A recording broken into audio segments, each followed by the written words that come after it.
شب چون مهر عالم تا بزد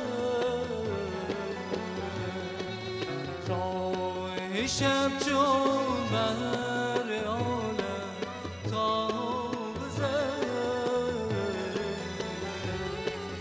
گریه من بر رخ گل آب زد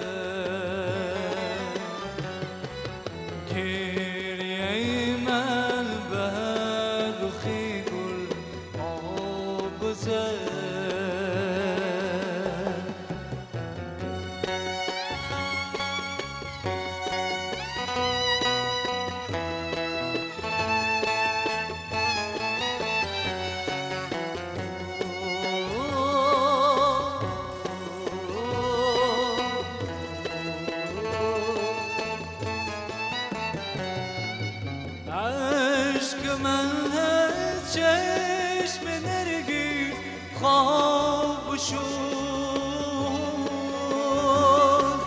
عشق من از چشم نرگس خواب شد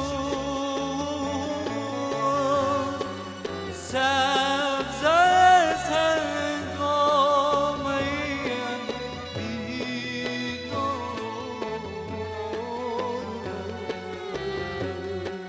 سبز از هنگامم بیدار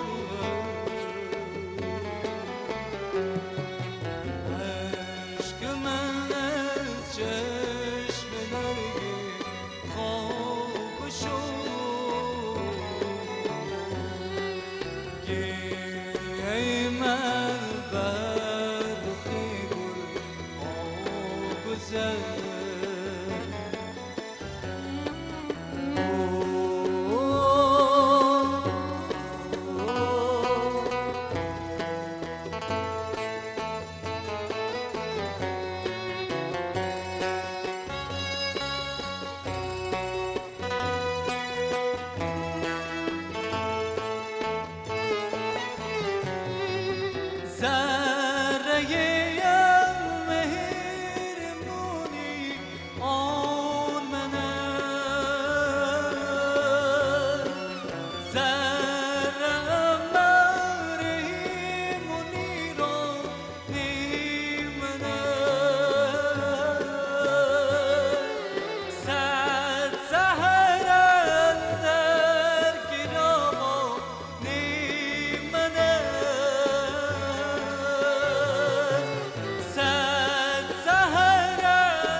خواتین و حضرات السلام علیکم 12 نومبر ہفتے کی شب آج رات گئے کی اس براہ راست نشست سے آپ سب کو السلام علیکم اور آپ سب کو اس نشست میں خوش آمدید بھی پروگرام کی ابتدا ہی سے آپ کو اندازہ ہو گیا ہوگا کہ آج جو اس کا مزاج ہے وہ قدر مختلف ہے کہ ہم نے ایک فارسی کلام حضرت علامہ اقبال کا اسرار خودی سے لیا گیا وہ علی اصغر آشا کی آواز میں سنا. علی اصغر آشا ینگ آرٹسٹ ہیں, ویژول آرٹسٹ ہیں, ووکلسٹ ہیں اور آپ کا تعلق کوئٹہ سے ہے اور یہاں لاہور میں زیر تعلیم ہیں. آپ گریجویٹ ہیں, کیا کر رہے ہیں یہاں پہ آپ؟ I'm an art educator. art educator. آپ نے بہت اچھا فارسی کلام گایا. آج کے دور میں فی زمانہ عربی اور فارسی جو اردو زبان کے بنیادی ماخذ ہیں ان کی طرف اس طرح سے فن و ثقافت کے حوالے سے کوئی راہ نہیں ہے. ایک زمانہ تھا کہ بہت عمدہ فارسی کلام فریدہ خانم اور تمام ہمارے گلوکار مہدی حسن صاحب گایا کرتے تھے. یہ کلام رکھنے کا سبب 4 روز قبل شاعر مشرق کا 145واں یوم پیدائش گزرا. تو جی چاہتا ہے کہ رات گئے کی نشست میں کچھ فکر اقبال سے کوئی فیض حاصل کیا جائے, اس کے حوالے سے کوئی گفتگو کی جائے, کیونکہ خواتین و حضرات ہم نے پچھلے ادوار میں اور قیام پاکستان کے بعد سے فکر اقبال کی اتنی توجیحات اور اتنی تشریحات دیکھی ہیں کہ کسی ایک نقطے پہ, کسی ایک اقبال کے خاکے پہ متفق ہونا بھی اب قدرے مشکل بات ٹھہری ہے. اور شاید اس کا سبب یہ ہے کہ ہم شاعر کو اس کی شاعری کے پردے سے ڈھونڈ رہے ہیں, اس کے وقت کے حوالے سے بات کم ہو رہی ہے. یہ 20ویں صدی کا ہندوستان ہے, بر صغیر پاک و ہند ہے, کہ جہاں 1000 سال کا مسلم ستوت و جاہ کا چراغ رنگون میں بڑی عبرتناک موت بہادر شاہ ظفر کے انتقال کی صورت میں ہو چکی ہے. لیکن وائے ناکامی متائے کارواں جاتا رہا, کارواں کے دل سے احساس زیاں جاتا رہا. جو مسلم اکابرین ہیں یا جو ستوت و جاہ کے قصے ہیں وہ خاندانوں کے قصے ہیں. کسی ایک قومیت پر یہ ذات, برادری اور اپنے صنعت و حرفت کے حوالے سے جاننے والے لوگ قوم بننے کو تیار نہیں ہیں. ایک طرف بولشوک ریولوشن آ چکا ہے اور اس نے اٹھو میری دنیا کے غریبوں کو جگا دو کی ایک شکل ہمارے سامنے لا کھڑی کی ہے. ایسے میں کیسے ممکن ہے کہ ایک سوچنے والی آنکھ, ایک سوچنے والا ذہن, ایک دیکھنے والی آنکھ, ایک سمجھنے والا حساس دل ان تمام اثرات سے الگ تھلگ رہ سکے؟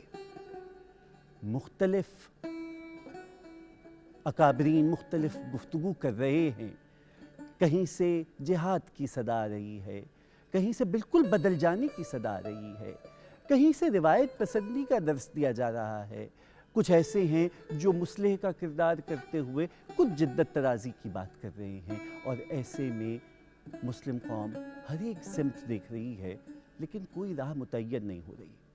ذرا کوشش کیجئے کہ اقبال کی شاعری کو اس تناظر میں بھی دیکھا جائے اور پھر یہ سمجھا جائے کہ وہ جو قناعت کی بات کرتا ہے وہی یہ کیوں بد دعا بھی دیتا ہے کہ خدا تجھے کسی طوفان سے آشنا کر دے کہ تیرے بحر کی موجوں میں اضطراب نہیں. خواتین و حضرات, آج کی یہ نشست فکر اقبال کے سے ہم مخصوص کر رہے ہیں اور کسی نئے زاویے سے ہم اقبال کو ڈھونڈنے کی اپنے تئیں یہ کوشش کریں گے.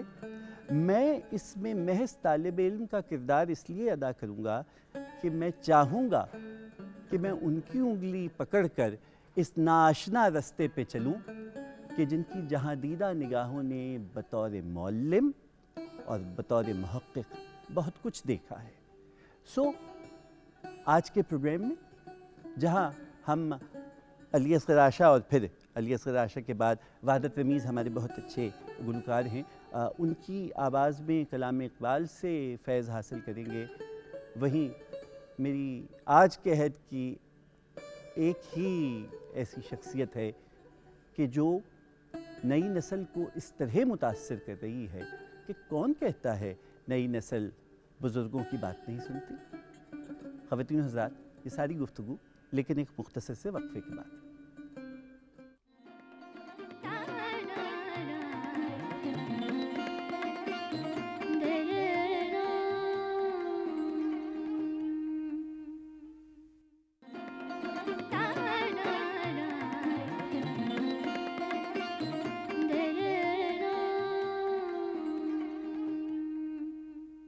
خواتین و حضرات, فکر اقبال سے منسوب آج کی نشست رات گئے کی آپ سب کو ایک بار پھر خوش آمدید. میری مہمان شخصیت کا تعارف کراتے ہوئے مجھے کچھ شرمساری سی اس لیے ہوتی ہے کہ آپ اپنا تعارف ہوا باہر کیا, برانڈ بن چکا ہے یہ چہرہ. جتنی مقبول ہیں آپ نوجوانوں میں, مجھے نہیں معلوم کہ یونیورسٹی کالج کے زمانے میں اتنی مقبول مقررہ تھیں یا نہیں, لیکن ڈاکٹر عارفہ سیدہ مفکر ہیں, ماہر تعلیم ہیں، گفتگو کا ایسا سلیقہ جانتی ہیں کہ دل میں بات اثر ترازو کر جاتی ہے. ماہر ہفت زبانیں 7 زبانیں جانتی ہیں. ایک طرف تو ادب پہ بات فرماتی ہیں کہ غالب کوئی آپ سے پڑھے، اقبال شناسی کوئی آپ سے سیکھے. دوسری جانب آپ ہیومن رائٹس ایکٹیوسٹ بھی ہیں، چیئرپرسن رہی ہیں national commission status of women کی. ایسا آفتاب ہے جس کی کئی جہتیں ہیں، اور میری استاد ہیں، اور میں تو آج آپ کی انگلی تھاموں گا. پاپا آپ دوسری بار تشریف لائیں گے اور بہت عزت افزائی کی ہے آپ نے. بہت شکریہ شمن تمہارا.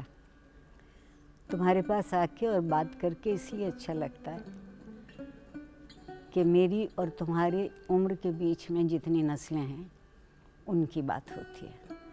بہت اچھی بات کہی کہ آج کا نوجوان میری بات سنتا ہے. وہ صرف اس لیے سنتا ہے کہ وہ اس کی بات ہے، اس کی بات ہے، یہ اس کا وقت ہے، اور اس کو اس وقت کے معنی سمجھ لینا چاہیے. اور میں کچھ بھی نہیں ہوں سوائے ایک بات کے. مجھے زندگی بہت اچھی لگتی ہے اور مجھے یہ دنیا بھی بہت اچھی لگتی ہے. اس لیے میں ان دونوں کی طالب علم. کچھ سمجھ میں آئے یا نہ آئے، لیکن جو کچھ بھی عقدہ کھلے اگر اس کو دوسروں میں شریک کر لیجئے تو بات بڑھ جاتی ہے، اور اگر نہ کیجئے تو لگتا ہے کہ آپ نے کنجوسی کر لی. تو کنجوسی کی ضرورت نہیں ہے. اور اقبال پر بات کرنا ہم پر میرا خیال ہے 2022 میں لازم ہو گیا ہے. سبب یہ ہے کہ ہم ہمیشہ اقبال کو اس کے زمانے میں دیکھتے ہیں، ایک بڑی فکر کے ساتھ، ایک اعلیٰ خیال کے ساتھ. اس سے بڑا ظلم کوئی نہیں ہو سکتا کہ آپ اس کو وقت کے ایک چوکٹے میں پابند کر دیجیے. فکر والا خود تو فانی ہے مگر اس کی فکر فانی نہیں ہوتی. وہ ہر زمانے میں اپنا پس منظر پیش کرتی ہے. خود آپ کو ڈھونڈنے کی ضرورت ہے کہ آپ اس میں کیا معنی تلاش کریں، کیا دیکھیں. یہ کیسے کہیے گا کہ 1938 میں بات ختم ہو گئی؟ تب سے تو بات شروع ہوئی ہے. تب اور جس وقت اقبال اور جو کچھ کہہ رہے تھے وہ اپنے زمانے سے بہت آگے کی بات کہہ رہے تھے. جس معاشرے میں کہہ رہے تھے، اور خاص طور پر بر صغیر کے مسلمانوں سے مخاطب ہو رہے تھے جن کے پاس ایک یرقان زدہ یادداشت تھی اور اس کے سوا کچھ نہیں. ان کو کہیں سے اپنے پیروں پر کھڑے ہونے کی صورت نظر نہیں آ رہی تھی. باقی باتیں تو الگ رہیں کہ منزل کیا ہو اور حد نظر کیا ہو اور حد خیال کیا ہو اور شعور کیا ہو اور لاشعور کیا ہو. یہ سب باتیں تو الگ تھیں. وہ تو اس کھوج میں تھے کہ ہم نے اپنے ساتھ خود کیا کیا. یہ سوال اقبال نے اٹھایا تھا. ہم تاریخ کے معاملے میں تھوڑی سی غفلت برتتے ہیں. تاریخ کو ذمہ دار ٹھہراتے ہیں اپنی خرابی کا، حالانکہ تاریخ کو خراب ہماری خرابی نے کیا. اقبال نے یہ راز بھی کھولا کہ وقت تمہاری پیداوار نہیں ہے، تم وقت کی پیداوار ہو. اگر اس کے معنی سمجھ جاؤ گے، اس وقت کے مزاج کو سمجھ جاؤ گے. زمانے آپ دیکھیے 19ویں صدی کا زمانہ. میں بہت کم علم آدمی ہوں. کم علم اپنے آپ کو اپنی لا علمی چھپانے کے لیے کہتی ہوں، ورنہ بے علم کہنا چاہیے. لیکن 19ویں صدی انسان کے ذہن کے کھلنے کی صدی ہے. بادشاہتیں بھی دیکھ لیں، معبدوں، عبادت گاہوں، ان سب کا رسوخ بھی دیکھ لیا. زندگی کے معنی نہیں کھلتے. تو پھر ہم نے سوچا کہ ایجاد کے معنی کر کے دیکھتے ہیں. ہم نے صرف چیزیں ایجاد نہیں کی، معنی ایجاد کیے. اور جب معنی ایجاد کر لیے تو پھر وہ چیزیں ہمیں مختلف نظر آنے لگی. وقت ویسے ہی گزرتا تھا، لیکن 19ویں صدی نے سمجھایا کہ اگر تیز قدم نہ ہوئے تو یہ تو کہیں آگے نکل جائے گا اور تم پیچھے رہ جاؤ گے۔ اقبال کی فکر نے وقت کی اس رفتار سے قدم ملانے کا بہت ساری ذمہ داری اپنی شاعری میں اٹھائی۔ ہم نے اس کے معنی محدود کر کے دیکھی۔ کیا مطلب 19ویں صدی کی شاعری کی اقبال، 20ویں صدی کی شروع کی شاعری کی اقبال۔ اقبال نے ہر اس صدی کی شاعری کی ہے جب تک انسان زندہ رہے گا۔ لیکن آپ مکمل طور پر جو شکست و ریخت کا وہ معاشرہ ہے اور 20ویں صدی کے آغاز کا جو مسلم معاشرہ بر صغیر پاک و ہند کا ہے وہ سب سے زیادہ زوال پرست لگتا ہے اور زوال یافتہ ہے، جیسے آپ نے خود کہا یرقان زدہ ہے۔ ایسے میں کیسے ہم دیکھ پائیں گے جو تغیر آ رہا ہے اقبال کی شاعری میں سوچ کے حوالے سے؟ ایک طرف وہ یہ بھی کہتے ہوئے نظر آتے ہیں کہ وہ ہے دل کے لیے موت مشینوں کی حکومت، احساس مروت کو کچل دیتے ہیں حالات۔ تو کیا یہ سمجھا جائے کہ وہ ترقی کے خلاف ہیں اور ایجاد کے خلاف ہیں؟ یا جب ہم دیکھتے ہیں کہ اٹھو میری دنیا کے غریبوں کو جگا دو، اب اس معاشرے میں جہاں کسان کا کسان ہونا اور چودھری کا چودھری ہونا بہت، اور تب تو نوابین کا دور ہے، میری سمجھ بھی نہیں آتا یہ تبدیلی ہوئے جا رہی ہے۔ نہیں، بہت آسان بات ہے۔ اقبال نے اگر یہ کہا کہ آلات ہیں، حالات زندگی کی ضرورت ہیں، لیکن یہ وہ ضرورت نہیں ہے جس سے احساس مر جائے، تو یکسمتی ہو کے حالات کی پیروی مت کرنا۔ زندگی کی رفتار بڑھانے کے لیے اگر کام آتے ہیں آلات تو ہو جانا چاہیے، رفتار بڑھ رہی ہے۔ لیکن اگر رفتار سے یہ کس نے کہا کہ مستقل نہیں رہے گی؟ رفتار کے لیے یہ کس نے نہیں کہا کہ پیش قدمی کی بجائے پیچھے پلٹے گی؟ نہیں، ہر چیز کا جواز اس کے سمجھنے اور اس کے استعمال کرنے سے ہوتا ہے۔ آپ کو یاد ہوگا ایک وقت میں میں اور آپ جو گلے میں بہت شوق سے پہنے بیٹھے ہیں اور جس کے بہانے سے آواز دنیا بھر تک پہنچ رہی ہے، اس کو آلہ شیطان کہتے تھے۔ جی آج یہ آلہ رحمان ہے۔ جی دن میں 5 دفعہ اس کی بڑائی کی آواز مجھ تک اسی کے ذریعے پہنچتی، تو کہیں ہم کم فہم تھے؟ مجھے لگتا ہے وہ سورہ اسرافیل بھی کوئی کسی نہ کسی مشین کے ذریعے آئے گا، ہو سکتا ہے، ممکن ہے۔ لیکن بات ساری یہ ہے کہ ہم نے یہ کیوں سوچ لیا ہے کہ زمانہ بس اس وقت تک اچھا تھا جب تک ہم مقتدر تھے۔ جس دن سے ہم نے اپنے اقتدار کو، اپنے اختیار کو، اپنے علم کو، اپنی وراثت کو، اپنے ظرف کو کھویا، اس دن سے زمانہ بھی گم ہو گیا، نہیں ہوا۔ آپ پیچھے رہ گئے، زمانہ آگے نکل گیا۔ وقت میں ایک بڑی خوبی ہے، آپ اس سے قدم ملا لیں تو آپ کا دوست ہو جاتا ہے، واہ، اور آپ اس کے قدموں کی چاپ کو نہ سمجھیں تو وہ آپ کو پیچھے چھوڑ کے کچل کے نکل کہیں آگے نکل جاتا ہے۔ مسلمانوں سے جو سب سے بڑا شکوہ اقبال کا تھا کہ نہ وقت کی قدر کرتے ہیں، نہ وقت کی شناسی کرتے ہیں، نہ وقت کا احساس کرتے ہیں۔ وہی وقت پلٹ کے نہیں آتا، وقت گزرتا ضرور ہے۔ عارفہ سیدہ نے بہت دفعہ یہ بات کہی، گزرتا ضرور ہے، پلٹتا نہیں۔ تو آپ کو ہر زمانے میں اپنا نقش ثابت کرنا۔ اب اقبال نے ان تمام باتوں کی طرف توجہ دلائی، خاص طور پر فکری تبدیلیوں کی طرف، سرمایہ داری نظام پہ بات کی، کاخ عمرا کو جلانے کی فکر میں رہے۔ اچھا، اب کوئی صرف یہ کہہ دے کہ یہ تو کارل مارکس ان کا امام ہو گیا، نہیں ہوا۔ وہ آپ کو یہ احساس دلا رہے ہیں کہ اس دنیا میں اس وقت ایک خیال یہ بھی پنپ رہا ہے، اور اسی کے بالکل مقابلے پر ایک سرمایہ دارانہ مزاج پنپ رہا ہے، اور لگ یہ رہا ہے کہ سرمایہ دار کے پاس چونکہ کھنکتی ہوئی قوت ہے، وہ آگے بڑھ جائے گا۔ اور یہ اگر آپ سچ دیکھیے تو کارل مارکس قریب تو ایک اخلاقی برابری مانگ رہا تھا، اور ہم انسانوں نے ہر چیز کے لیے کوشش کی ہے، اخلاق کے اصولوں کو برقرار رکھنے کی کوشش نہیں کی۔ اقبال کے ہاں دین کا ذکر ہے، رسم کے طور پہ نہیں، عادت کے طور پہ نہیں، اصول کے طور پہ۔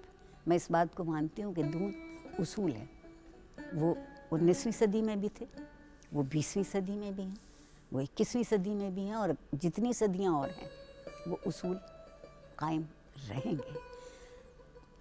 اگر کبھی میزیں چوکور وضع میں آ جائیں اور گول میز نہ رہے تو وضع ہی بدلی ہے نا، میز تو قائم ہے۔ ہم وضع کے بدلنے سے ڈرتے ہیں۔ انسان کی فطرت میں ہے کہ وہ بہت دنوں تک ایک سی چیز سے مانوس نہیں رہنا چاہتا، اور اس انسیت میں سب سے بڑی بات یہ ہے کہ اسی بات کو، فکر کے اسی زاویے کو مختلف طریقے سے سمجھا دیجیے۔ آپ آج کے بچے سے کہیے کہ بیٹا آہستہ چلا کرو، تو پوچھے گا کیوں؟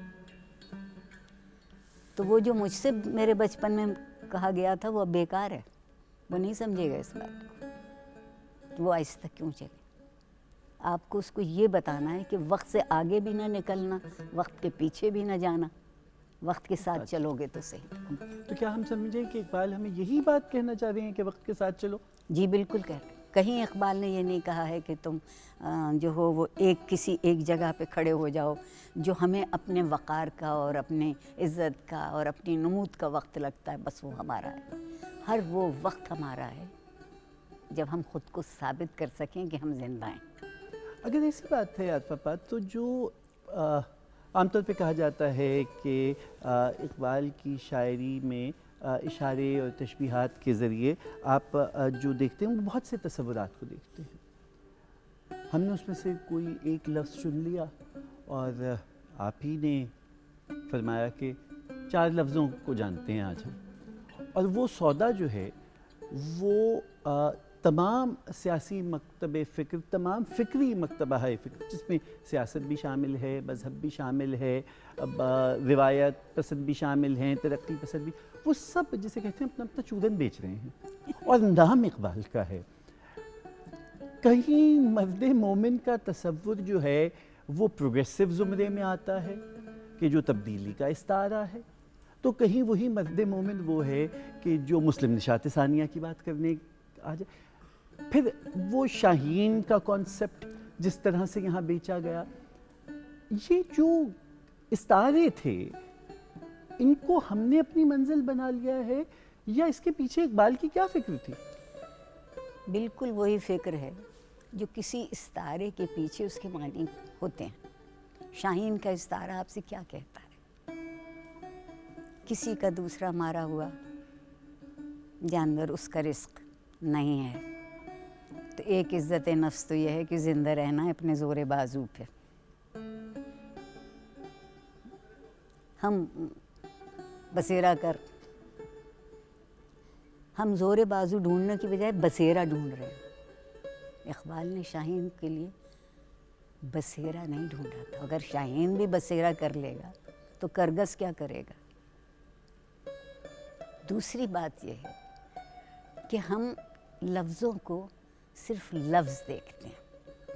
میں ایک بات سمجھتی ہوں شمون، کہ جب ہم سوچتے ہیں تو لفظ تصور ہوتے ہیں، اور جب ہم انہیں بولتے ہیں یا لکھتے ہیں تو لفظ پیکر ہوتے ہیں۔ تصور اور پیکر کا جو ایک درمیان کا سفر ہے، اگر ہم اسے نہیں سمجھیں گے تو کہنے والے کے لفظ کے ساتھ بھی اور اس کی فکر کے ساتھ بھی ہم حق ادا نہیں کر رہے۔ چند لفظ ہم نے اس لیے چنے کہ وہ ہمیں اس وقت کے معاشرے میں بہت بامانی لگتے تھے۔ اقبال کے یہاں ایک لفظ عشق استعمال ہوتا ہے، بلکہ ہر صاحب عقل، سوچنے سمجھنے والے کے یہاں ایک لفظ عشق استعمال ہوتا ہے، اور عقل کے مقابلے میں ہوتا ہے کہ جہاں عقل پیچھے رہ جاتی ہے وہاں عقل ساتھ نہیں دے پاتی تو عشق ساتھ دیتا ہے۔ اس کا مطلب یہ ہوا کہ ہم سب کے اندر ہے نا ایک تھوڑی سی دیوانگی، جہاں ہم نفع و نقصان نہیں سوچتے، جہاں ہم یہ سوچتے ہیں کہ یہ اس قابل ہے کہ اس کو حاصل کیا جائے۔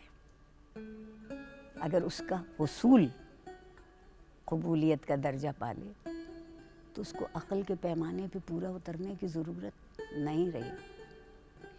میری اور تمہاری زندگی میں چھوٹے چھوٹے لمحے ایسے آئے ہیں جب ہم نے عقل سے خدا حافظ کہا اور عشق سے کہا کہ ذرا سا آگے چلیے نا، ہمیں راستہ دکھا دیجیے. کیا اس بہت معمولی مثال دیتی ہوں. اگر میں اور تم دونوں ایک دسترخوان پر بیٹھے ہیں اور بہت لطف کا کھانا کھا رہے ہیں اور اس میں کوئی ایک انتہائی نحیف و نزار بھوک سے نڈال آ جاتا ہے، ایک تو بڑی ہم بخشش کریں گے کہ اس میں سے کچھ اسے دے دیں گے، اور دوسری بخشش یہ ہوگی کہ وہ سارا کھانا اس کے حوالے کر دو، کیونکہ جو ایک شخص بھوکا آیا ہے اس کے گھر کے کتنے شخص بھوکے تھے. وہ تو آ گیا ہاتھ پھیلانے، ہر کوئی تو نہیں آیا. عقل تمہیں کبھی نہ سکھاتی ہے، کہتی ہے اپنا کچھ پیٹ بھر لو، جو تم سے زیادہ ہو وہ دے دو. ہم مسلمانوں نے اپنے ہر معاملے میں یہی سوچا کہ پہلے اپنا پیٹ بھر لو اور پھر دیکھیں. نہیں، اقبال نے کہا تھا وہ تو تمہیں اس جگہ کھڑا ہونا چاہیے جہاں تم خود کو بھول سکو، اور میرے نزدیک عشق وہ منزل ہے جہاں آپ خود کو بھول کے صرف دوسرے کو دیکھتے ہیں، اور آپ دوسرے شخص کو نہیں دیکھ رہے ہوتے، ایک دوسرے تصور کو دیکھ رہے ہوتے ہیں، ایک دوسری قدر کو دیکھ رہے ہوتے ہیں، ایک دوسری فکر کو دیکھ رہے ہوتے ہیں. یہ منزل مشکل سے آتی ہے لیکن آتی ہے. پھر اقبال کے ہاں دیکھیے کہ، اور یہ تضاد نہیں ہے، وہ اقبال جس وقت کے زمانے کا شاعری ہے وہ زمانہ یکساں متواتر طور کا زمانہ نہیں ہے. ساری دنیا میں ایک اتھل پتھل مچی ہوئی ہے. میں قطع کلامی معاف، چونکہ آپ عشق اور عقل کی بات کر رہی ہیں اور میں اقبال کے اسی فلسفے سے بطور طالب علم آپ سے یہ پوچھوں کہ مجھے اقبال کی شاعری میں جو آپ استعارے دے رہی ہیں وہ تو پیغمبرانہ ہیں. عشق کی ایک ہی جس نے طے کر دیا قصہ تمام، اور عقل ہے محو تماشائے لب بام بھی، وہ بے خطر کود پڑا آتش نمرود میں عشق. اب یہ تو پیغمبرانہ مقام ہے، اور نظام تعلیم مجھے یہ سمجھا رہا ہے کہ مجھے مصلحت پرست ہونا ہے، کیونکہ معاملہ فہم ہوں گا تو عقل مند ہوں گا اور کامیاب ہوں گا. تو میں وہ جو کہا تھا ایک ہمارے خیبر پختونخوا کے شاعر ہیں کہ ہم نے اقبال کا کہا مانا اور فاقوں کے ہاتھوں مرتے رہے، جھکنے والوں نے رفتیں پائیں ہم خود ہی کو بلند کرتے رہے. تو یہ کہاں ہم جا رہے ہیں؟ ہم جہاں سے بات شروع کی اب، آج تک ہم یہ نہیں طے کر پائے ہیں کہ ہم کیا تعلیم حاصل کریں اور کیا تعلیم اپنے بچوں کو دیں. کیسی افسوس کی منزل ہے کہ ہم تعلیم کو منزل جانتے ہیں. عارفہ سیدہ تعلیم کو راستہ جانتے ہیں. علم منزل ہے. بلا شبہ جس نے تعلیم کو منزل سمجھا وہ تھک گیا، وہ دکان کھولنا چاہتا ہے اپنی زندگی کی، روزگار کے لیے نہیں. مجھے اتنی خوشی ہو رہی ہے کہ آج کا بچہ علم چاہتا ہے. وہ بزبان انگریزی کہتا ہے we want knowledge, we don't want education. اس فرق کو سمجھ لیجیے. تو جب اقبال عشق کہے، عرفان کہے، اور پھر متضاد باتیں بھی، بالکل صحیح کہہ رہے ہیں آپ، بے حد متضاد باتیں. جی، زمانہ متضاد باتوں کا ہے، ایک دریافت کا زمانہ ہے. 19ویں صدی کا خیال 20ویں صدی میں آ کے پیکر تلاش کر رہا ہے، اور سب سے بڑے پیکر جو بدلے وہ معاش کے حاصل کرنے کے. پیداواری قوت بڑھتی گئی نا، تو اس کا تصور بڑھ رہا ہے. آج کا آپ کا بچہ، یہ جو ہم سب اپنی ہتھیلی پہ لیے پھرتے ہیں جس کو میں جانے عالم کا طوطا کہتی ہوں، جی، دنیا ایک انگلی کی زد میں ہے. آپ کے بچے کو معلوم؟ یہ کیا مجھ سے کہتے رہتے ہیں کہ یہ دیکھنا اور وہ مت دیکھنا. اگر کوئی اس بچے کو یہ احساس دلا دے کہ کسی کتاب کے پڑھنے کو کہیں جانے کی ضرورت نہیں، بس یہ جو ایک انگلی ہے اس کو کام میں لے. دیکھیے زمانہ کہاں آ گیا. تو بے خطر کود پڑا نا، بے خطر کود پڑا. سوچئے کہ اقبال کی فکر کتنا آگے دیکھ رہی تھی کہ جو آج پیکر تراشے جا رہے ہیں کل ان کے معنی نئے ہوں گے، ان کی صورت گری نئی ہوگی.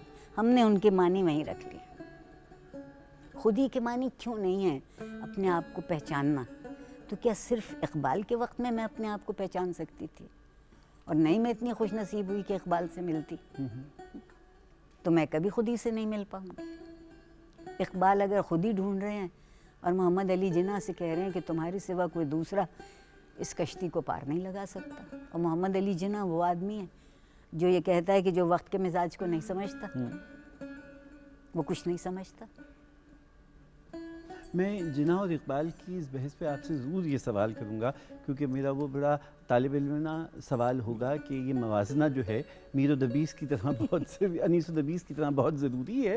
لیکن علی اصغر عاشقہ کی جانب چلتے ہیں کہ ہم سے پوچھتے ہیں کہ اب آپ ہمیں فارسی میں اقبال کا کچھ اور کلام سنا رہے ہیں. جی جی کیا ہے؟ نیکسٹ کلام ہے چراغ لالہ. جی چون چراغ لالہ سوزم روشن ہوئے کوہ دمن کے فارسی والا. فارسی کا.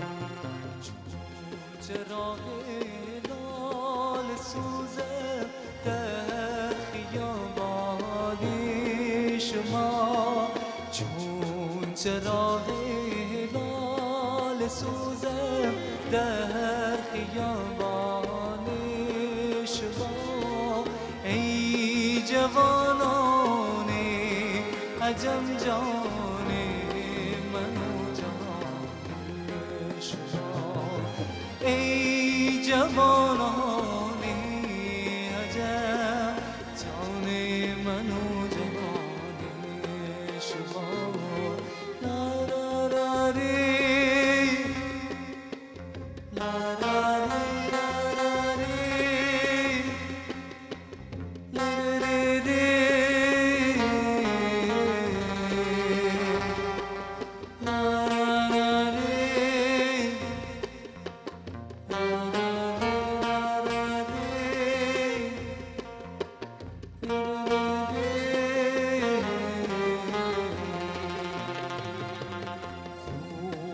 حوزه در ضمیری زندگی اندیشم، خود حوزه در ضمیری زندگی اندیشم، خود حوزه در ضمیری زندگی اندیشم.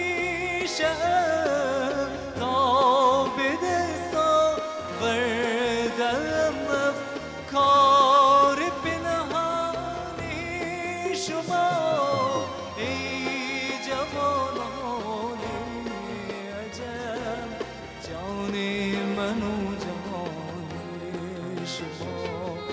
لا را را ری لا را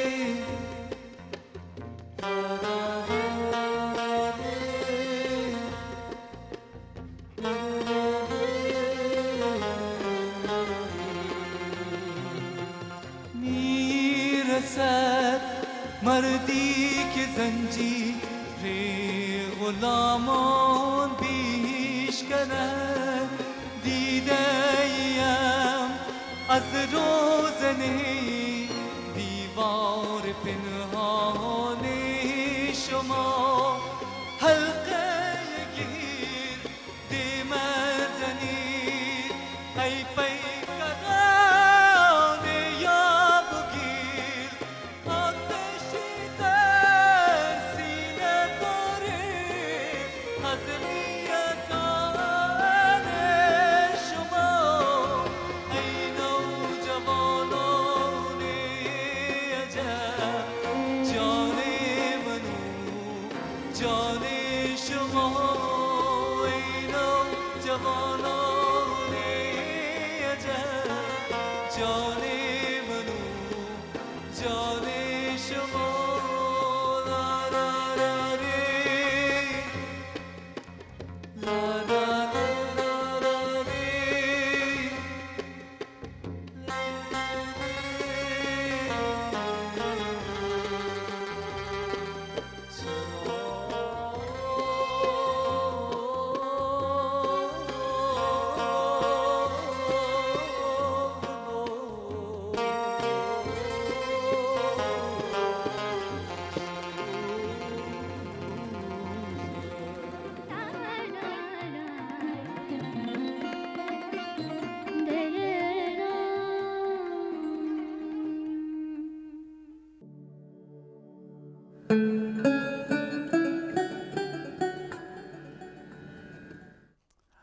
خواتین حضرات، آپ نے عہد حاضر کے خدائے سخن کی آواز میں، جناب ضیاء محی الدین کی آواز میں شکوہ جواب شکوہ علامہ کی معرکۃ الآراء نظموں کے اقتباس سنے۔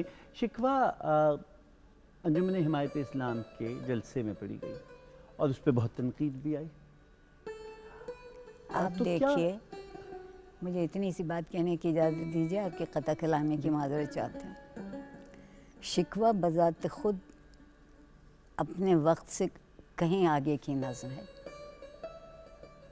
خالق اور تخلیق کے درمیان کا مکالمہ ہے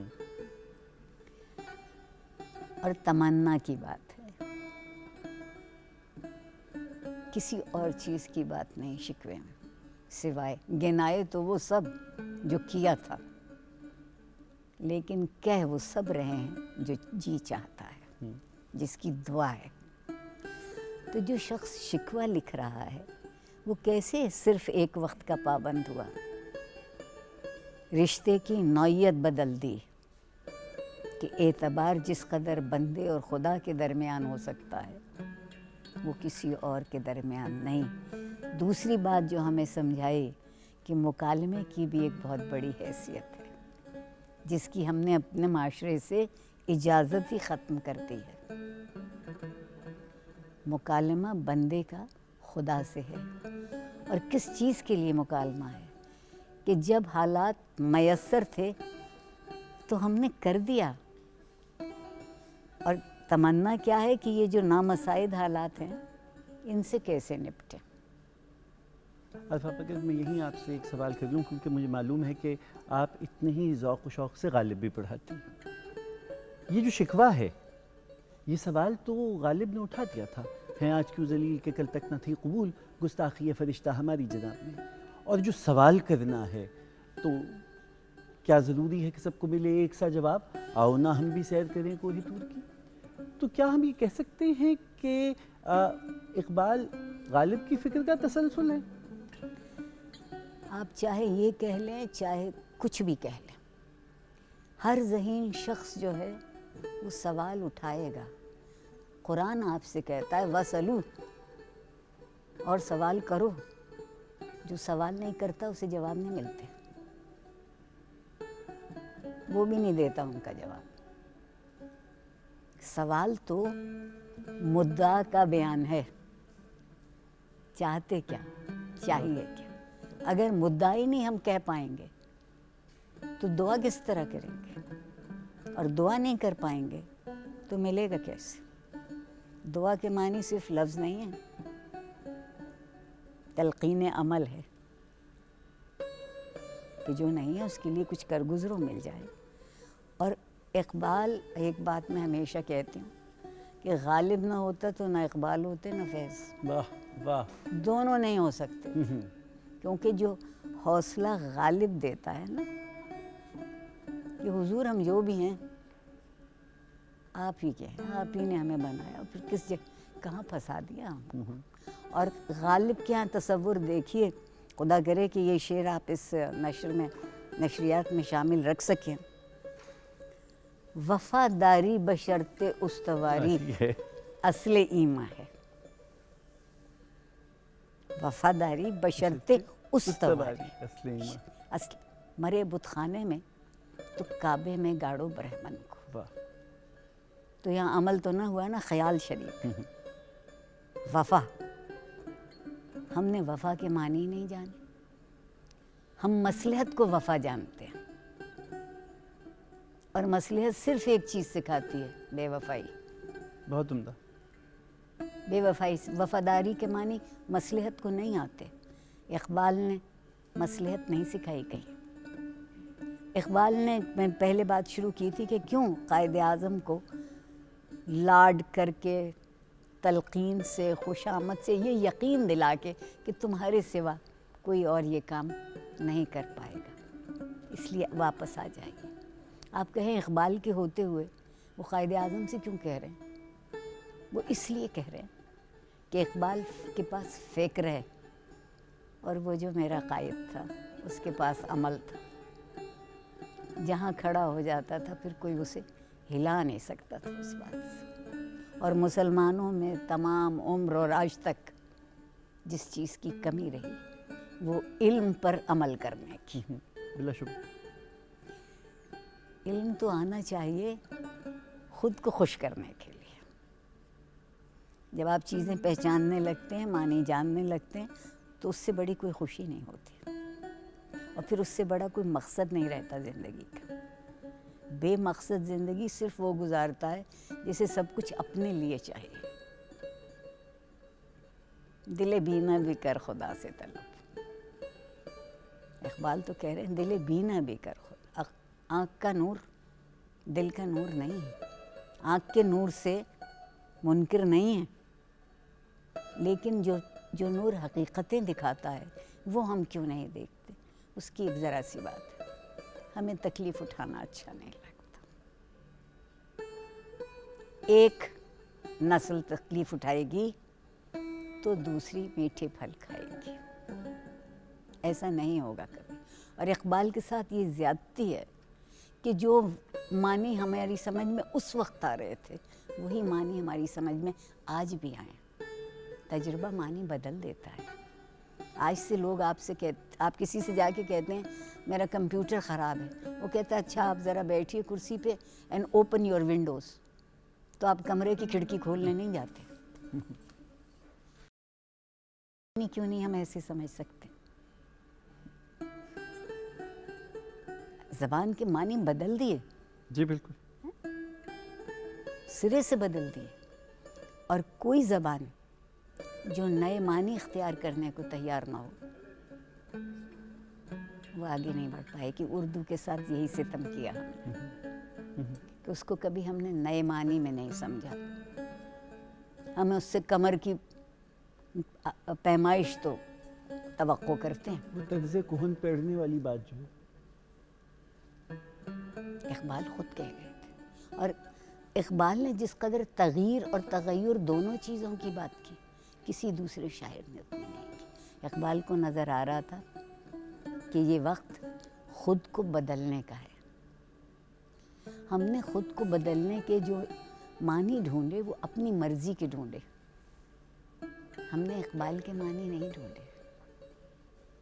اچھا یہ بات جو آپ نے فرمائی کہ ہم نے اقبال کو اپنے حساب سے, اور یہ ہر بدلتے عہد میں ہم نے ایک نیا اقبال تلاشنے کی کوشش کی ہے, اور اس میں گزشتہ 7 دہائیوں میں ایک جیسا کام ہوا ہے. خیر سے ہر دہائی بعد ہم ایک نیا اقبال کا پیکر دیتے ہیں آپ, تو کنفیوژن کریٹ ہوتی ہے.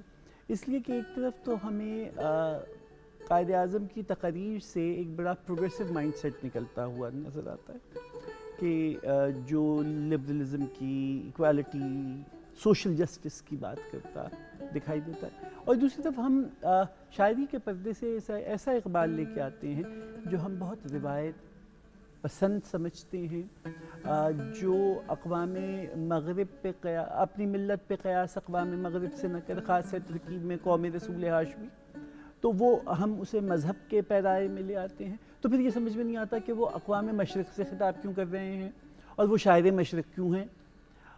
تو وہ کنفیوژنز ہیں. آپ نے خود فرمایا کہ اقبال لے کے آئے ہیں قائد اعظم کو, تو ایک روایت پرست سوچنے والا ایک ترقی پسند کو کیوں لے کے آیا؟ بہت اچھی بات آپ نے کہی ہے. میں تھوڑا سا اضافہ کرنا چاہتی ہوں اور اس کو اسی طرح سمجھیے گا جس طرح میں کہہ رہی ہوں. حجت الوداع سے زیادہ پروگریسو کہیں کوئی تحریر دکھلا دیجیے. آج کے جتنے موضوعات ہیں نا جس پہ اقوام متحدہ والے ہم سے کہتے ہیں یہ بھی کرو وہ بھی کرو وہ بھی کرو, نسل پرستی نہیں ہوگی, اختلافات فروئی نہیں ہوں گے, گورا کالا نہیں ہوگا, امیر غریب نہیں ہوگا. اب آپ اس کو کیا کہیں گے کہ یہ سوشلسٹ تھا؟ نہیں, یہ اسلام کا تصور ہے. یہ اسلام کا وہ تصور ہے جو داعیہ اسلام کھڑے کرتے ہیں, کوئی دوسرا نہیں کہتا. تو اس کا مطلب یہ ہوا کہ لفظوں کے معنی وہ ہو جاتے ہیں جو کسی بھی وقت میں کسی بھی زمانے میں ہم دیتے ہیں. اقبال کے لفظوں کے معنی کو سمجھنے کے لیے مشکل کام ہے. مشکل کام اس لیے کہ ان کی شاعری کے موضوعات ایک نہیں ہیں. فلسفہ ان کا موضوع ہے, لفظ کے معنی وہاں بدل گئے. جی. تاریخ ان کا موضوع ہے, لفظ کے معنی وہاں بدل گئے. وہ بار بار پلٹتے ہیں اصول دین کی طرف, اصول دین کی طرف, نہ رسم نہ عادت, دین کی طرف. ہاں, اصول دین کی طرف. لفظ کے معنی بدل گئے. میں نے تقویٰ کے معنی اپنی آسانی کے لیے بہت انگریزی میں کر لیے کہ پرفارمنس آڈٹ ہے. یہ آج کا محاورہ ہے کہ آپ پہچانے جاتے ہیں جو آپ نے کیا اس کے اوپر. تو وہاں بھی وہی شخص بہتر ہے نا جس کا تقویٰ بہتر ہو جائے گا, تو جو بہتر کرے. آپ دیکھیے کہ اقبال کے یہاں کہیں یہ نہیں ہے کہ تم پیچھے پلٹ کے جاؤ. شکوے میں تو شکایت یہی ہے مسلمان کی کہ مجھ سے توقع یہ ہے کہ میں زندہ کسی اور زمانے میں رہوں, تمنا کسی اور زمانے کی کروں, اور تصور میرا کسی اور وقت کا ہو. اقبال تضاد کا شکار نہیں ہے.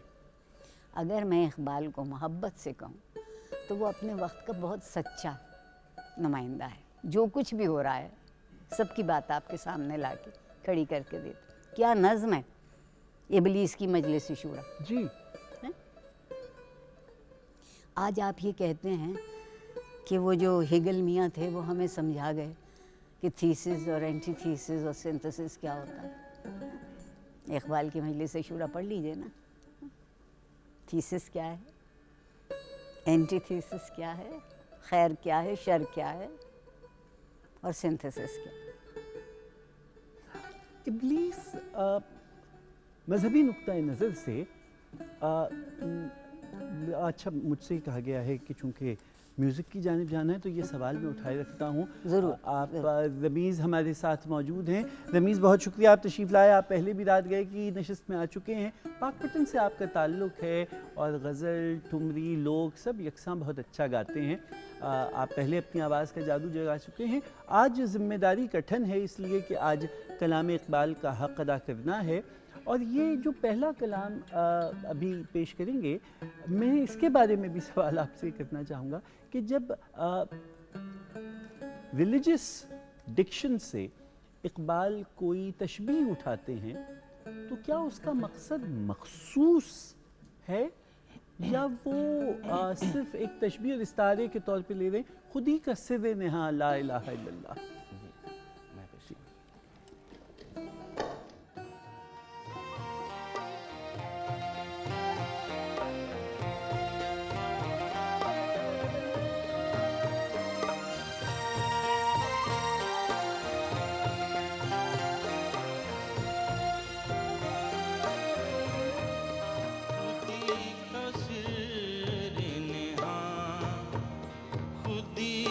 سر نہاں لا الہ الا اللہ لا الہ الا اللہ لا الہ الا اللہ لا الہ الا اللہ خودی ہے تیغ فساں خودی ہے تیغ فساں لا الہ الا اللہ لا الہ الا اللہ لا الہ الا اللہ لا الہ الا اللہ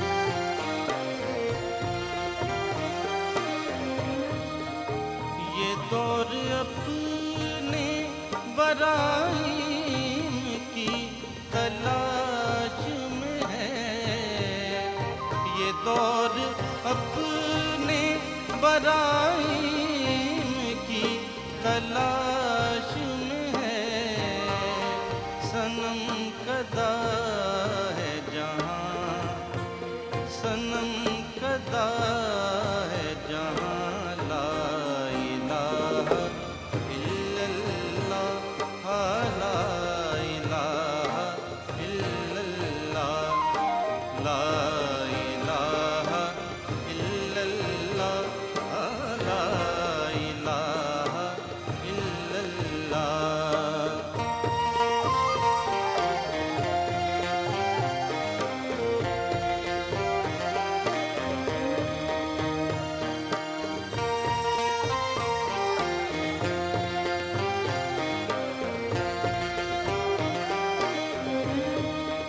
کیا ہے تو نے متاع غرور کا سودا کیا ہے تو نے متاع غرور کا سودا فریب سود و زیاں فریب سود و زیاں لا الہ الا اللہ لا الہ الا اللہ لا الہ الا اللہ لا الہ الا اللہ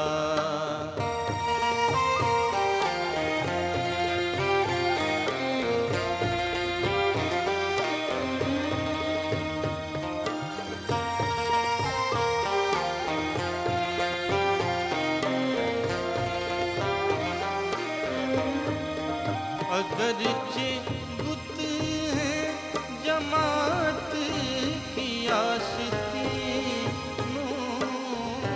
میں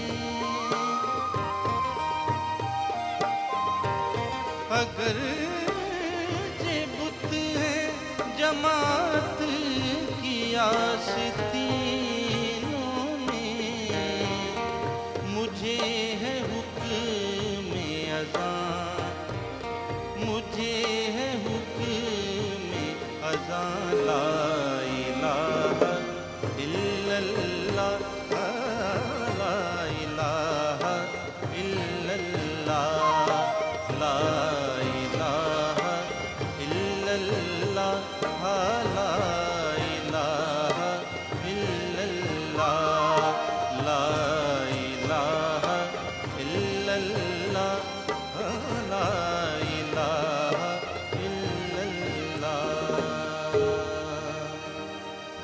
بہت اچھا رویز بہت عمدہ یہ ریڈیو پاکستان کراچی کی پروڈکشن تھی استاد نتھو خان صاحب کی کمپوزیشن تاج ملتانی صاحب کی آواز میں اسے گوایا گیا تھا جی بہت زیادہ کام ان کا نہیں ملتا ہے لیکن یہ ایک ایسی نظم ان کی آواز میں مشہور ہوئی نظم تو مشہور ہوئی یہ کلام پہ اگر ایک میں آپ سے تھوڑا سا اس پہ تبصرہ چاہوں یہ سارے استعارے جو استعمال کیے گئے ہیں یہ کسی نہ کسی واقعے کے اگرچہ بت ہیں جماعت کی آستینوں میں یا مجھے حکم اذا لا الہ الا اللہ، تو کیا ہم یہ سمجھیں کہ وہ ایک مخصوص مکتب فکر کے شاعر تھے علامہ اقبال، اور وہ جو شاعر مشرق کہا جاتا ہے؟ تو پھر دیکھیے پہلا مصرع اتنا توانا، خودی کا سر نہا، اتنا جاندار مصرع ہے، میرے جیسے معمولی گناہگار کو ایک بات کی انتہائی خوشی کے ساتھ راحت میسر ہے کہ میں اپنی مالک خود نہیں، میں اپنی مالک خود خود نہیں، ہوں، میں اپنی مالک ہوں تو میرا مالک کوئی اور ہے، تو الحمدللہ کتنی بڑی ذمہ داری سے میں تو بچ گئی۔ ٹھیک، خودی کا سر نہا، اگر آپ یہاں خودی دیکھیے تو وہ صرف کسی ایک کیفیت کا نام نہ ہوا، کردار کا نام ہو گیا۔ اقبال غریب نے تو کردار شناسی اور کردار سازی کی بات کی تھی، ہم نے انہیں لے جا کے پتہ نہیں کہاں کھڑا کیا ہے، ایک مخصوص مرد مومن میں۔ کردار شناسی، کردار سازی۔ اور ایک بات اور یاد رکھیں، ہماری قوم کو، ہمارے معاشرے کو کبھی کردار یاد نہیں رہا، کبھی کردار پر ہماری توجہ نہیں رہی، ہم شخصیت پرست معاشرے ہیں، بہت عمدہ۔ اور شخصیت پرست معاشرے بت پرست معاشرے ہوتے ہیں۔ یہ جو سر نہا، اگر آپ کو کوئی چیز سر اٹھا کے چلنے کا حوصلہ دے زندگی کے ہر موسم میں، تو وہ لا الہ۔ اور یہاں لا الہ الا اللہ کا استعارہ کیا ہے؟ مطلب انکار کرنے کی روایت قائم رکھو؟ فیض صاحب سے اچھا کسی نے اس کا ترجمہ ہی نہیں کیا اپنی شاعری میں۔ ہمت کفر ملے، جرأت تحقیق ملے، لا ہے ہمت کفر، الا اللہ ہے جرأت تحقیق۔ اگر یہی بات سمجھ میں نہ آئی تو اقبال مٹی کے مادھو سے بات نہیں کرتا، نہیں، اقبال کرتا ہے اس سوز نہا سے، اس آتش تپاں سے، جسے کبھی روح کہہ کے یاد کر لیتے ہو، کبھی دل کہہ کے یاد کر لیتے ہو۔ پروردگار نے ہمارے ساتھ ویسے کیا بہت مزہ ہے، مٹی کے پیکر میں خود کو چھپا کے رکھ دیا، جس نے ڈھونڈ لیا وہ سر نہا پا گیا۔ اور ڈھونڈنا کیا ہے؟ ڈھونڈنا یہ ہے کہ مجھے اور آپ کو زندگی میں مجبور ہونے کے لیے نہیں پیدا کیا گیا، نہیں پیدا کیا۔ جبر کے جو خلاف کھڑا ہوگا وہ خودی کی بات کرے، اور جو جبر کے قدموں میں جا کے لپٹ کے بیٹھ جائے، خودی اس کے پاس کبھی آئے گی نہیں۔ تو جو کوئی یہ یقین رکھتا ہو کہ یکتا ایک ہے، مالک ایک ہے، قوی ایک ہے، داتا ایک ہے، تو سب کچھ تو پا لیا۔ اب مست رہو، اب اپنا کام کرو جو تمہیں کرنا ہے۔ اور یہ جو زبان کے استعاروں کا استعمال بذات خود زبان کو رئیس کرتا ہے۔ زبان رئیس ہوتی ہے تو سمجھنے والے کا ذہن مطلب سے روشن ہوتا ہے، مفہوم سمجھ میں آتا ہے۔ جب مفہوم کی روشنی ہو جاتی ہے تو زندگی سے اندھیرا کچھ تو کم ہو گئی۔ میں اسی میں جو ایک اگلا شعر رمیز نے ہمیں سنایا، اس میں ایک منفی جو خصوصیت ہے یا کیفیت ہے، اس کو مثبت پہلو میں لائے ہیں کہ کیا ہے تو نے متاع غرور کا۔ اب غرور بذات خود جو ہے، میں ایک منٹ یہیں روک دوں گی تم کو۔ عربی زبان میں غرور کے معنی دھوکے کے ہیں، وہ نہیں ہے جس کو ہم اردو میں غرور کہتے ہیں۔ تو تم نے متاع غرور کا، دھوکے کی دولت کا سودا کیا ہے۔ اچھا، یہ خود پرستی اور اپنی فانفا شانفا میں نہیں ہے، تم نے یہاں دھوکے کی دولت کا سودا کیا ہے۔ اور دھوکے کی دولت کیا ہے؟ جو دنیا کے پیچھے دوڑتا ہے دنیا اسے دھتکارتی ہے۔ قرآن کہتا ہے حیات الدنیا الا متاع غرور، کہ اس دنیا کی زندگی دھوکے کی متاع کے سوا کچھ نہیں. ہم سے طلب کیا ہے پروردگار کی کہ ہم سودا کریں تو متاع غرور کا نہ کریں. دوسرا مصرع بھی پڑھیے اسی شعر کا. کیا ہے تو نے متاع غرور کا سودا. رمیز کیا تھا اگلا مصرع؟ فریب سود و زیاں. فریب سود و زیاں. لا الہ. کہ تم جو دھوکے کا سودا کر رہے ہو اسی دھوکے میں آئے گا نفع بھی اور نقصان بھی. فریب دونوں لفظ کیسے اچھے کے استعمال کی جن کی اصل ہی کوئی نہیں. ہمارے پاس ایک پیکج کیو ہے 3 اشعار ہیں آواز غیب کے. اچھا اب وہ ذرا دیکھ لیتے ہیں پھر ان کی تشریح لیتا ہوں. ضرور.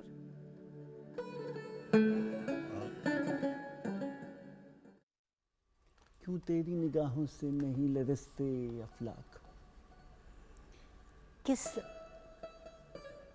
قوت کی اور کس پہچان کی توقع ہے میرے رب کو اپنے بندوں سے کہ یہ سب کچھ تمہارے سامنے ہو رہا ہے اور پھر بھی تمہاری سمجھ میں کچھ نہیں آتا.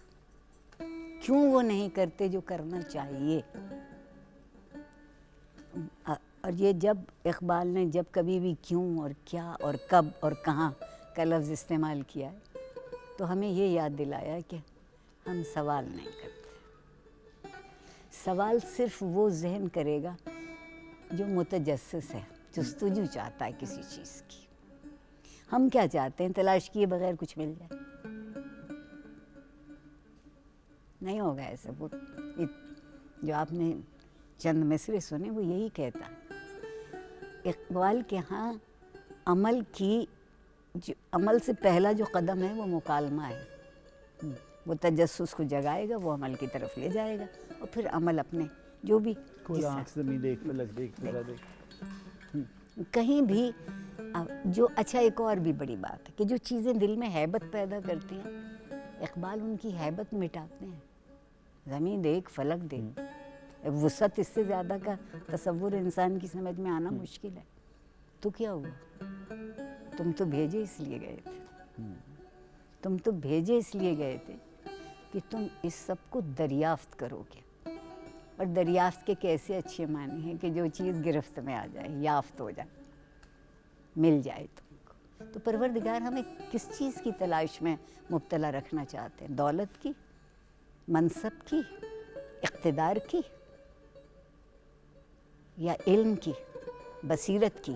کیونکہ خدمت صرف وہی کر سکتا ہے جو جانتا ہے اور جسے نظر بھی آتا ہے. اور انسان پیدا اس لیے کیا گیا تھا کہ ہم ایک دوسرے کے کام آئیں. اللہ کو ہماری ضرورت نہیں ہے. اس کی کائنات بہت ہے اس کی اطاعت کرنے کو, اس کے سامنے سر بسجدہ رہنے کو.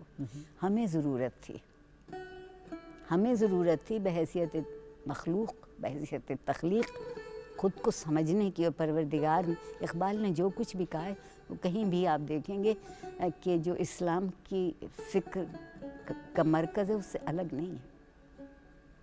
خدا سے سوال کرنا گستاخی نہیں ہے, بندے کا حق ہے کہ کس سے پوچھوں. اور احتجاب میں بڑے تسلسل کے ساتھ جو جس اقبال شناسی کو فروغ دیا گیا وہ یہ تھا کہ جیسے اقبال جمہوریت کے مخالف ہیں اور کسی تھیوکریٹک سسٹم کے حق میں ہیں. اگر ایسا ہے تو پھر وہ کشتہ ملائی و پیری کی اصطلاح استعمال کیوں کرتے ہیں؟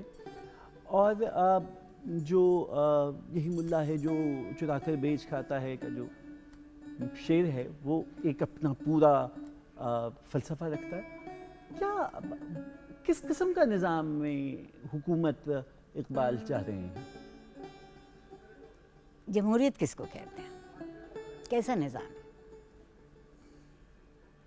ہم بڑی جمہوریت کا نعرہ لگا لگا کے 75 برس ہم نے گزار دیے اور جمہوریت کا گھونگھٹ اٹھانے کی ہم میں ہمت نہ ہوئی. فرد واحد کے حقوق ہوتے ہیں جمہوریت میں. کیا اسلام جبر کا مذہب ہے؟ تو فرد واحد کے حق ہیں اپنے مالک اور خالق پر بھی اور اپنے جیسے دوسروں پر بھی, اور پھر ان پر بھی جو ہم جیسے نہیں ہیں, وہ چاہے جانور ہیں اور چاہے پیڑ ہیں, پودے ہیں, کچھ.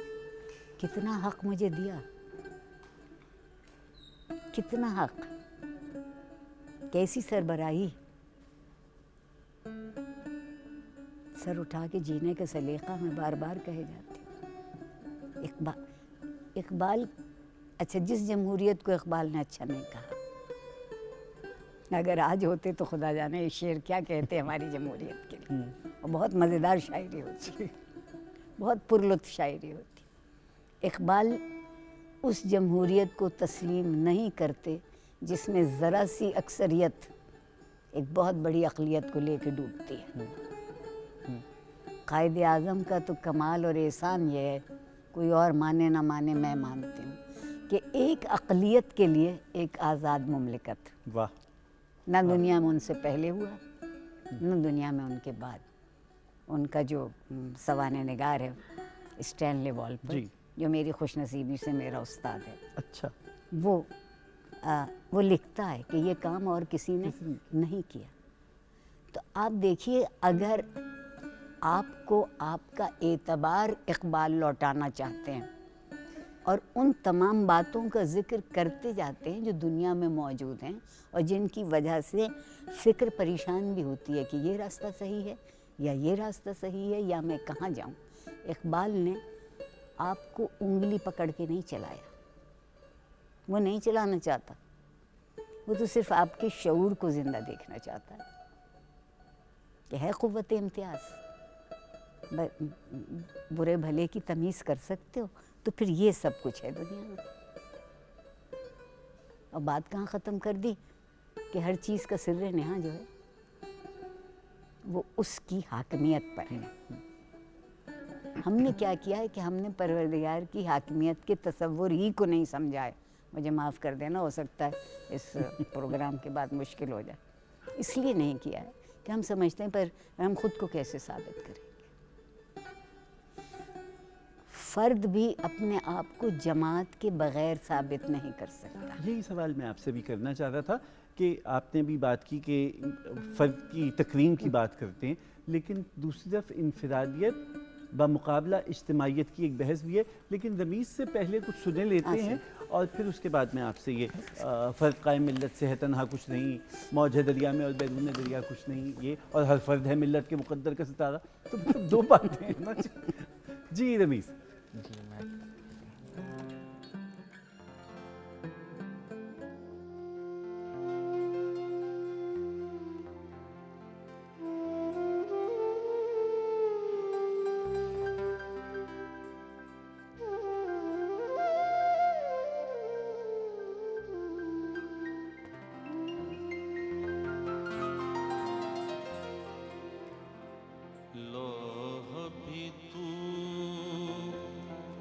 قلم بھی تو, لوح بھی تو, قلم بھی تو, تیرا وجود الکتاب, لوح بھی تو, قلم بھی تو, تیرا وجود الکتاب, گنبد آب کی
شوق تیرا اگر نہ ہو میری نماز کا امام،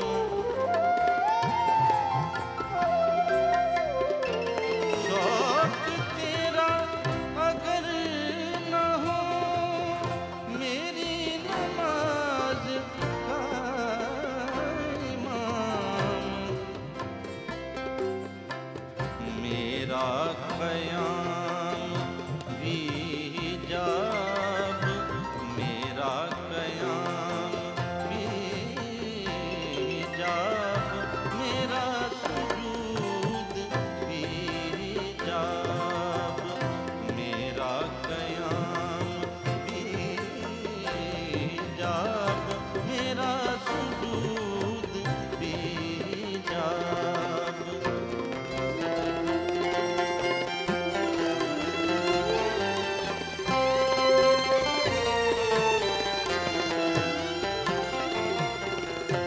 تیری نگاہ ناز سے دونوں مراد پا گئے،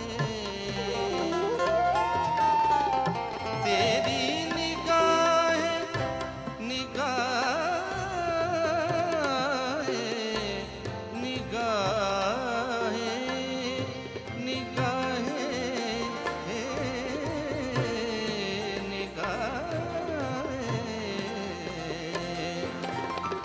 تیری نگاہ ناز سے دونوں مراد پا گئے، عقل غیاب جستجو، عقل غیاب جستجو، عشق حضور و اضطراب، عقل غیاب جستجو، عشق حضور و اضطراب، لوح بھی تو قلم بھی تو تیرا وجود الکتاب۔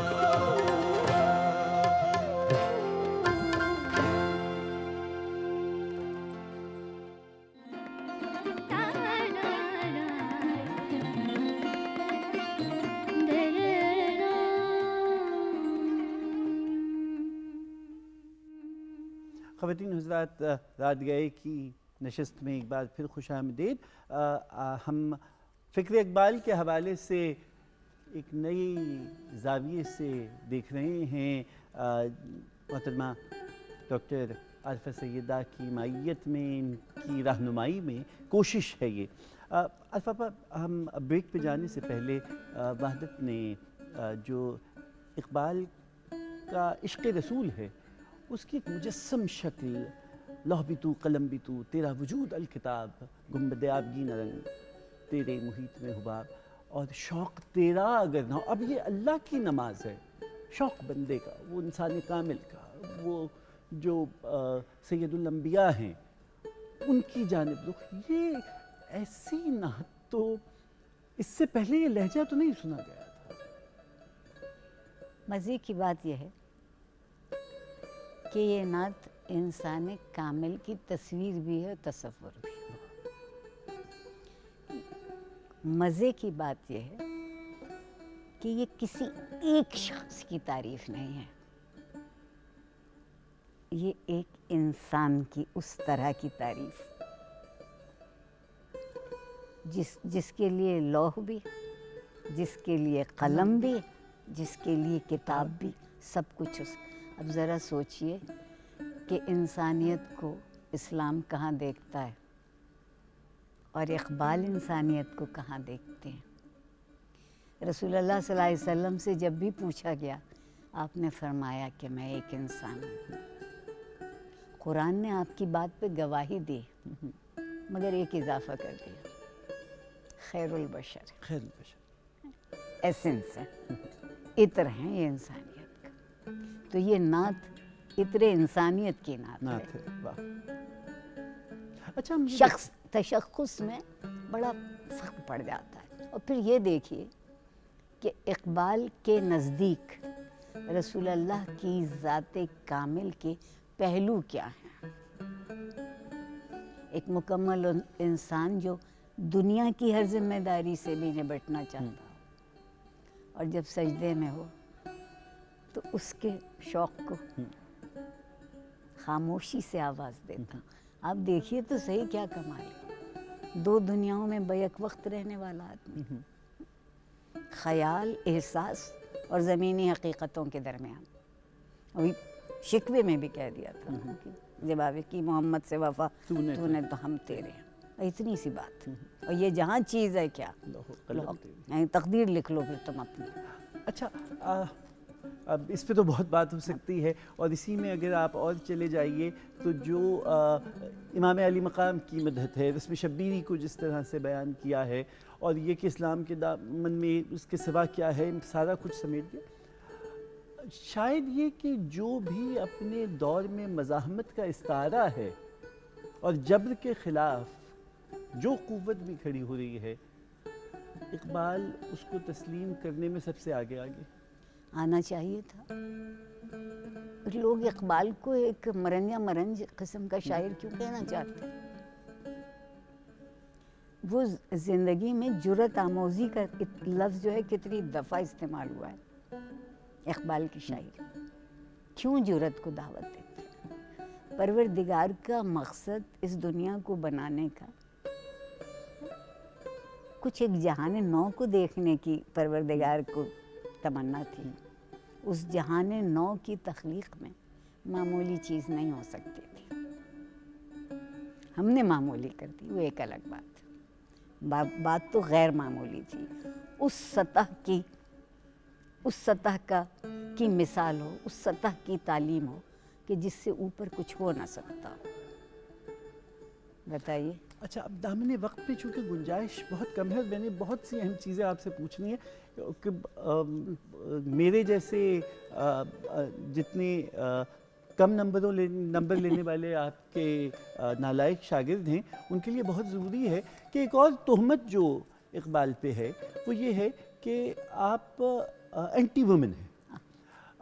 اگر ایسا ہے تو وہ اس معاشرے میں کہ جس میں جیسے کشاپت نے اپنی کتاب میں لکھا ہے کہ ڈولیوں میں وزن رکھ کے خواتین کا وزن چھپایا جاتا ہے کہ کہاروں پہ بھی نہ کھلے, اتنا پردہ ہے. اس دور میں وہ وجود زن کو تصویر کائنات کا رنگ کہہ دیں تو اس کا مطلب یہ کہ اس کے بغیر تصویر پھیکی ہے. تو پھر کیسے اقبال پہ یہ پھیکی ہی نہیں ہے, تصویر ہی نہیں ہے. بے رنگ تصویر کیا ہوگی؟ نقش کیسے ابھریں گے؟ خط کیسے سامنے آئیں گے؟ منظر کیا کہے گا؟ ہم یہ سوچ کے خوش ہیں کہ ہاں رنگ ہے, نہیں, تصویر ہی نہیں. اور جس خاتون سے سب سے زیادہ اقتباس لے رہے ہیں reconstruction of Muslim political thought کے وقت میں, اس پہ بھی آپ سے بات, عطیہ فیضی. عطیہ فیضی کو آپ داد دیجئے, اس وقت کی ایک واحد خاتون جس نے یہ ہمت کی کہ یہ بتا سکے کہ اس کے پاس ایک فکر ہے اور وہ اس فکر کا اظہار بھی کر سکتی ہے, اور جب اظہار کر سکتی ہیں تو اس کے حق میں بھی اور اس کے خلاف بھی سن بھی سکتی ہیں, بول بھی سکتی ہیں. تو وہ چاہے شبلی ہوں یا اقبال لکھ کے چلے آئیں کہ کہیے کیا حکم ہے, دیوانہ بنوں یا نہ بنوں. تو اقبال کو انسان تو جانیے نا آخر. اب یہ کہ اگر آپ کہہ دیں کہ یہ کوئی اچھی بات انہوں نے نہیں لکھی, میرے خیال میں بہت اچھی بات لکھی. ایک ذہین صاحب فکر خاتون کی اس سے اچھی توصیف کیا ہوتی, اس سے اچھی توصیف کیا ہوتی کہ اقبال جیسے شخص اپنے جذبات کا, اپنے احساس کا اظہار کرے. دوسری بات جو ہم نے اقبال کے لیے کہہ دی ہے کہ وہ صرف رنگ کے بغیر کوئی تصویر نہیں ہوتی. سیاہ اور سفید بھی رنگ ہیں. جی, بہت سے لوگ سمجھتے ہیں سیاہ اور سفید رنگ نہیں ہے, وہ بھی رنگ ہے. تو اگر سیاہ و سفید میں بھی بنی ہو اور اس میں رنگ نہ ہو تو تصویر ہے کہیں؟ تصویر نہیں ہے. تکمیل کی بات کی. اچھا اب دوسرے لوگ یہ آج کل جو بہت سوال اٹھاتے, اس وقت کا زمانہ, اس وقت کی تہذیب صرف بر صغیر میں نہیں مغرب میں بھی کتنی اجازت دے رہی تھی. اسلام نے تو بہت پہلے حق وراثت دے دیا, اس کا حق محنت بھی برابر کا کر دیا.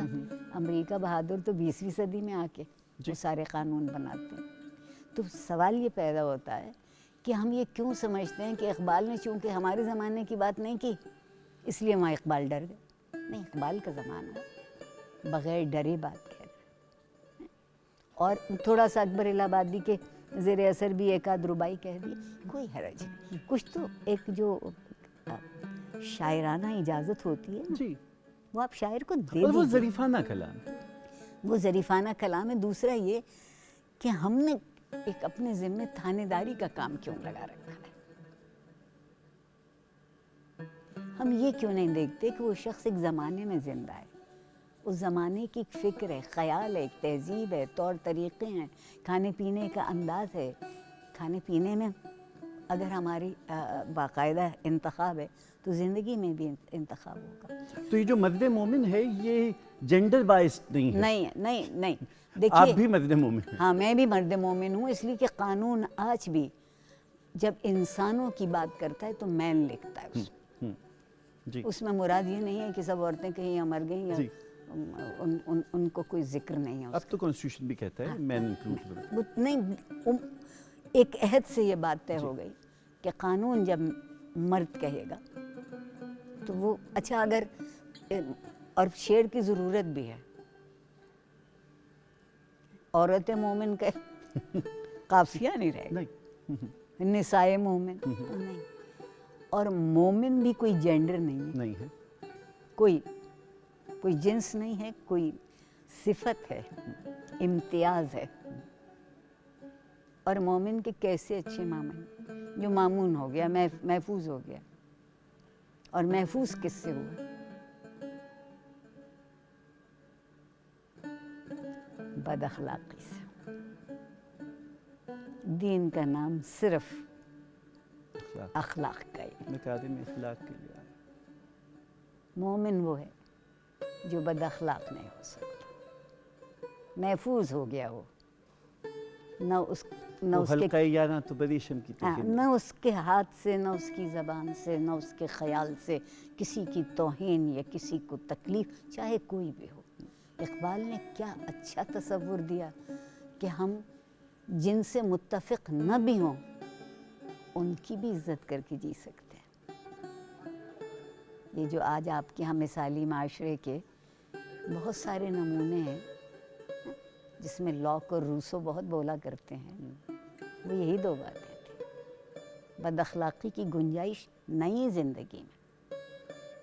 اور قرآن کیسے کہہ سکتا ہے کہ تمہاری بد اخلاقی ہمیں گوارا ہوگی؟ ایک طرف تو ہمیں یہ کہے کہ ہم احسن ترین چیز ہمیں بنا دی, اشرف المخلوقات. یہ تو پروردگار پہ خدا نخواستہ بہت بڑا الزام آ جائے گا کہ اشرف المخلوقات سب سے زیادہ ارذل حرکتیں کرتی پھرتی ہے. الفاپا, یہ احساس ہی نہیں ہوا کہ 2 گھنٹے گزر گئے اور آپ کی گفتگو ہو اور شب بھیگتی رہے اور بات ہوتی رہے, لیکن وقت کی قید میں ہیں. سو ایسا کرتے ہیں کہ اس نشست کو ملتوی کیے دیتے ہیں, اس کا اختتام نہیں کرتے. خواتین و حضرات, 7 دہائیوں کے نصاب اور آموختے کو جو رٹایا گیا تھا اس سے ہٹ کے الفا آپا کے ادراک نے اقبال فہمی کی ایک اور کھڑکی کھولی ہے. اور یہ ونڈوز کے معنی میں جو آپ نے فرمایا تھا اس کے آپ زاویے سے اسے دیکھیے, اور اگر کوشش کریں کہ اچھا ایک نئی جہت سے شاعری کو دوبارہ پڑھ لیں تو کیا مذائقہ ہے. یہ اتنی سی ایک زنجیر ہلانے کی کوشش کی گئی آج کی نشست میں کہ اگر کہیں لا الہ الا اللہ کا صیغہ اقبال نے پڑھا ہے تو اس کا مطلب وہی لہجہ ہے جو دار پہ منصور کا لہجہ تھا. کوئی تو بغاوت کے لہجے میں انکار کی صورت میں بات کرے, اور شاید اقبال یہ چاہتے ہیں کہ مرد مومن وہ ہو کہ جو محض کشتہ ملائی و پیری نہ ہو اور جو منبر و محراب تک محدود نہ ہو بلکہ میدان عمل میں اتر کے کلمہ حق کہہ سکے۔ آج پاپا بہت شکریہ یہ سمجھانے کا، یہ جو گرہیں کھلی ہوئی تھیں جس کی وجہ سے بلا وجہ ایک اقبال سے خفا ہیں ہم، خفا تھے، اقبال سے خفا ہیں ہم خفا تھے، تو وہ خفگی دور ہوئی اور جس کی وجہ سے علامہ سے ہم معذرت بھی کریں گے اور مزار پہ حاضری دے کے اپنی اس جہالت کا کچھ ان سے معافی مانگے۔ لیکن یہ کہ اس کا اختتام رمیز جتنی عمدہ گفتگو ہوئی ہے اگر ویسے ہی عمدہ کلام سے اختتام ہو تو کیا بات ہے؟ جی میں پیش کرتا ہوں، یہ کمپوزیشن ہے میرے والد صاحب کی، اچھا میں پیش کرتا ہوں۔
دل سوز سے خالی ہے،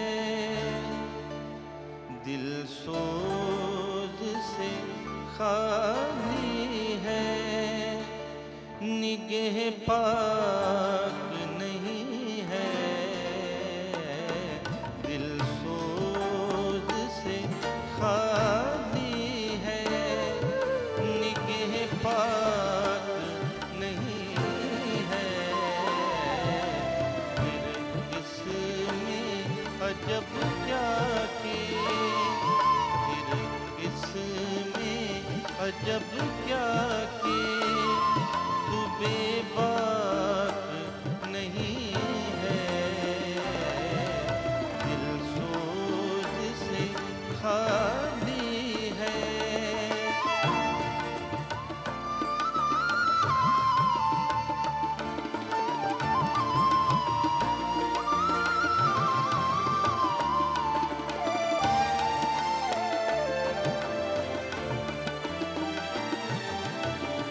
ہے ذوق تجلی بھی اسی خاک میں پنہاں، ہے ذوق تجلی بھی اسی خاک میں پنہاں، غافل تو نرا صاحب غافل صاحب ادراک نہیں ہے، دل سوز سے خالی ہے۔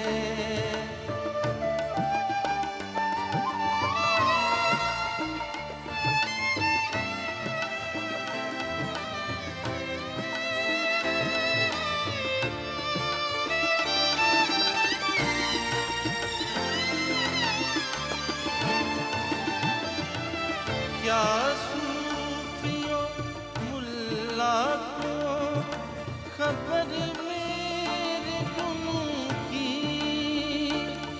کیا صوفیوں ملا کو خبر میرے جنوں کی، ان کا سر دامن بھی ان کا سر دامن بھی ابھی چاک نہیں ہے، دل سوز سے خالی ہے۔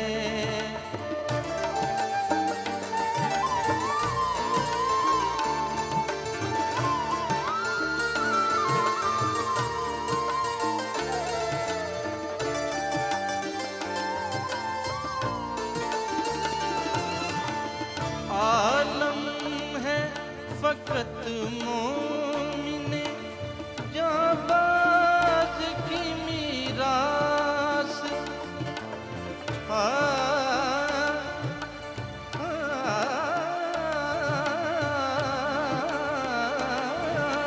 عالم ہے فقط مومن جانباز کی میراث مومن نہیں جو صاحب مومن نہیں جو صاحب لولاک نہیں ہے مومن نہیں جو صاحب لولاک نہیں ہے دل سوز سے خالی ہے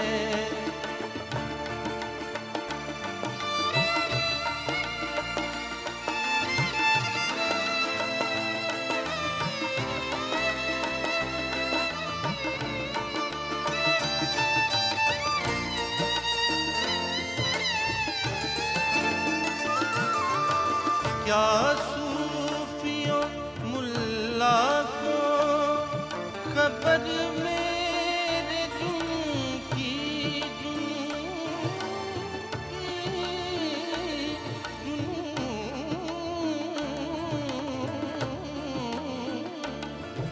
کیا